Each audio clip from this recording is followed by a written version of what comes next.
mag-aalok sa'yo ng membership ID na babayaran lang sa halagang 50 to 200 pesos at magkakaroon ka na raw ng pabahay at lupa, libreng serbisyong medikal, 10,000 pesos na groceries at 10,000 pesos din na cash assistance buwan-buwan.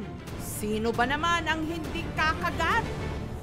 Yan daw kasi ang mga benepisyong makukuha kung ikay magpapamiyembro sa isang nagpapakilalang korporasyon. At hindi raw ito basta-basta dahil pinamumunuan daw ito ng isang hari.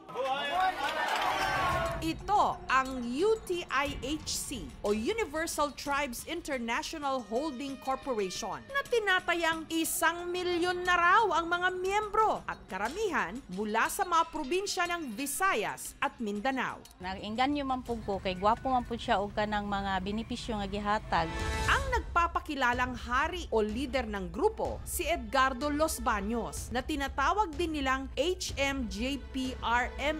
Ito po ay descendants, tagapagmana po, apo ng Dr. Jose Rizal. O His Majesty Jose Protasio Rizal Magpantay Adlaw. Laging may korona at kapa. At may sarili pang mga bantay o marshals.